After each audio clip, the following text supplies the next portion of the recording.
चलिए नमस्कार, मैं संतोष यादव और आप देख रहे हैं ट्रेंड न्यूज भोजपुरी। दरअसल हमारे साथ मौजूद है भोजपुरी के मशहूर गायक शशिलाल यादव। इनके बारे में जानेंगे, इनसे तमाम सवाल किया जाएगा। बाकी बात पहले तो स्वागत रहेगा भैया हमारे ट्रेंड न्यूज भोजपुरी में। नमस्ते, प्रणाम। हम भोजपुरी गायक शशिलाल यादव और भैया के चैनल देखे वाला जितना भी दर्शक बने आप सबके फिर से एक बार आप सबके प्रणाम बा। बढ़िया बनी आपके चैनल। जी बहुत बहुत धन्यवाद भैया। बाकी बात तमाम तरीके के गाने बैक टू बैक आते रहे हैं आपके, अभी भी कहीं ना कहीं फिलहाल तमाम बैक टू बैक गाने ला रहे हैं।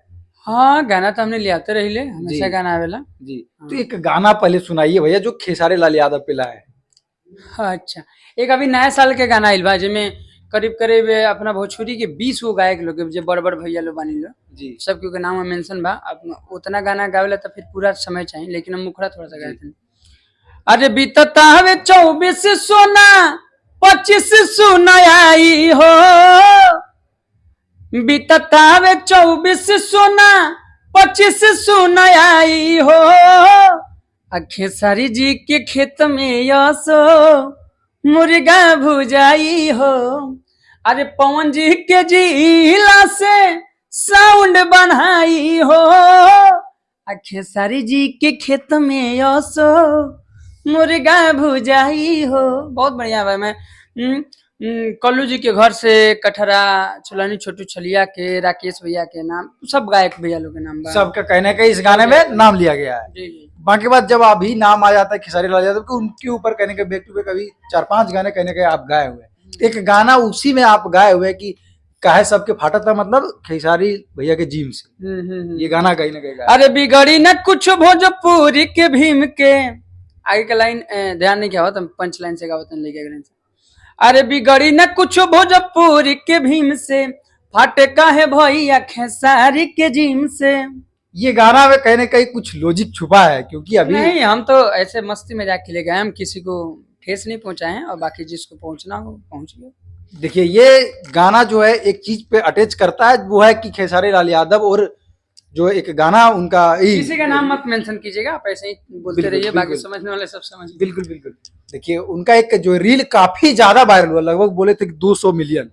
हाँ, तो वो एक दिन में 100 मिलियन गया था जी। तो वो वीडियो जब वायरल हुआ तो तमाम लोग गाना गाने लगे, उसको ट्रोल करने लगे। ठीक है, तो ये चीज को आप कैसे देखते हैं? कहीं ना कहीं ये गाना देखिए, हमारे गाने का मतलब कि भोजपुरी के सब बड़े कलाकार जितने हैं, बड़े सिंगर जितने हैं, सबका सम्मान करना चाहिए।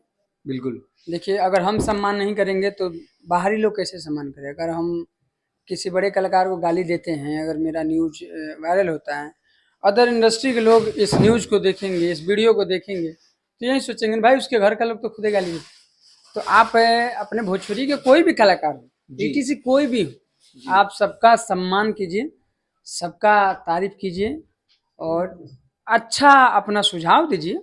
बड़े लोग हैं, जैसे बड़े भैया जितने हैं, नीरव भैया हुए, पवन भैया हुए, नीरव भैया हुए, मनोज भैया हुए, रवि भैया हुए, कल्लू भैया हुए, रितेश भैया हुए, बहुत भैया लोग हैं, गुंजन भैया हुए जी, यश भैया हुए। तो आप सब सभी बड़े कलाकारों का सपोर्ट कीजिए और उन पे कोई गलत टिप्पा टिप्पणी ना कीजिए, बस निवेदन है मेरा।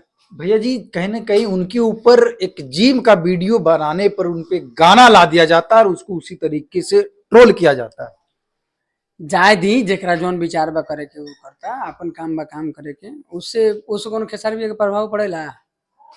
मैंने उसको कोनो प्रभाव पड़ेला? अच्छा पड़ेला नहीं, अपना बिंदास रहते हैं काम करते। और उसी दौरान कहीं ना कहीं एक गोरखपुरिया भोजी नाम के कोई है, शायद हम उतना भी नहीं जानते हैं, बाकी बात हमू नहीं जानता, हमू ये शायद कुछ बोलने बड़ी तो उनको बोला है कि मतलब कहीं ना कहीं चंदा भाभी के साथ इस तरह रील बना सकता है, उसको क्या ये सब बोलिएगा? बेहुदा टिप्पा टिप्पणी में हम ऐसे बोलिए ना कि हूँ कलाकार पर टिप्पा टिप्पणी कर उचित नहीं है। अगर भोजपुरी से चलिए, बाहरी लोग बोलते हैं थोड़ा सा सोचल समझल जाए, लेकिन आप घर के हो के आप टिप्पा टिप्पणी गलत कर रहे हैं। उनसे जो जिनका नाम लिए हैं, मैं तो नाम लूंगा भी नहीं, शायद बोलने बड़ी कि चंदा भाभी के मतलब कि वो काहे नहीं उनके साथ जिम करा देंगे, वीडियो बना लेंगे वैसा।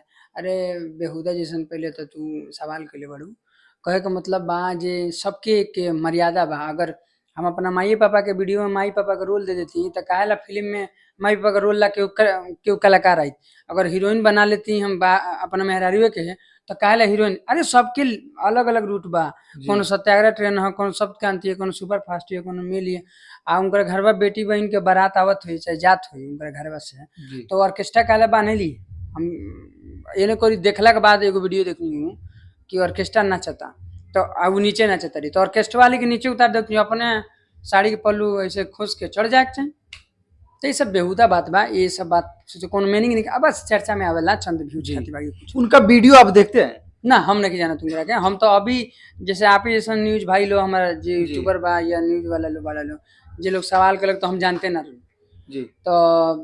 तो हम देखनी एक दिन सर्च करके जी। तो कुछ वीडियो हम देखनी उनकर, बाकी हम पहले से नहीं जाना।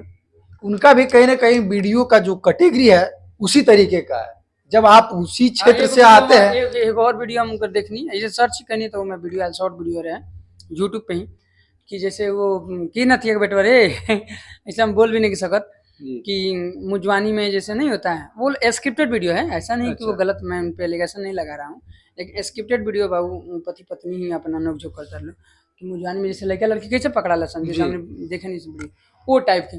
तो आपको भी खुद सोचना चाहिए कि आप खुद कैसे क्रिएटर हैं आप, और वैसे क्रिएटर हो कि अगर आपका अच्छे क्रिएटिव क्रिएटर हैं आप तो शायद कोई टिप्पा टिप्पणी कर तो वो भी करने का आपका कोई हक नहीं है, तो शोभा देता है, लेकिन आप खुद लो कैटेगरी के हैं फिर बड़े कलाकारों पे आप टिप्पा कहीं ना कहीं खेसारी लाल यादव को जो है छोटा नाम नहीं ना है खेसारी लाल यादव, भोजपुरी का कहीं ना कहीं वो कहीं ना कहीं ब्रांड कहे जाते हैं, ब्रांड हिले जी कहे जाते हैं थोड़ी हिले, तो उसके ऊपर कहीं ना कहीं लोग टिप्पा टिप्पणी करते चलिए हैं। जाइए अपन गाना सुना लिया आप, बहुत बढ़िया बढ़िया गाना होता है ससला एंटरटेनमेंट से और तमाम कंपनी से, अभी सूर म्यूजिक से भी गाना आया, वेब से भी गाना होता।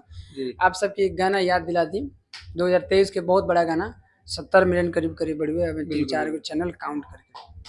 अरे बोला ये भौजी कस कबूतर सैया जी हमारे चढ़ जाले ऊपर, अब तू बोला खस खरगोश सैया के हमारा जागे जोश, गसे तू बोला गमला सैया जी करस हमला, घसे ये भौजी हूँ बोला अब घर लागे सैया से डर, लागे सैया से डर, लागे सैया से डर, लागे सैया से डर। ये गाना गाने के बाद 12 खड़ी जो होता है उसका आप मीनिंग ही बदल दिए, ऐसा क्यों? देखिए ये हमने बच्चों ने पढ़ा कस कबूतर खस खरगोश, तो ये तो आप मीनिंग बदल दिए। हाँ थोड़ा सा मस्ती में जाकर टेंशन हमने के दिल के ठेस न पहुंचानी, बस मानते नहीं गाना सुनला बात से गुदगुदी ना हो के मजा ना आवे तो फिर सुनला से क्या फायदा। सैड सॉन्ग सुनी अगर दिल के सुकून ना मिले तो फिर उस सैड सॉन्ग सुनला से क्या फायदा। अच्छा तो सैड सॉन्ग आप गा रहे हैं? हम तो सब गाना गए। सैड सॉन्ग कोई एक सुनाइए जो जिससे बिल्कुल अभी एक सैड सॉन्ग अपन 40 मिलियन प्लस हुए गाना सुनाता नहीं। जाए सुगना संदेशा सुना दी हो हाल दिलवा के मोरा बता दी हो जाके पूछिया वो बड़ी कमन हाल में, जा जा जा जा जाए सुगना चुमाली हो उनका गाल में, मोरा सनम के लिए आव खबरिया बड़ी कवन हाल में।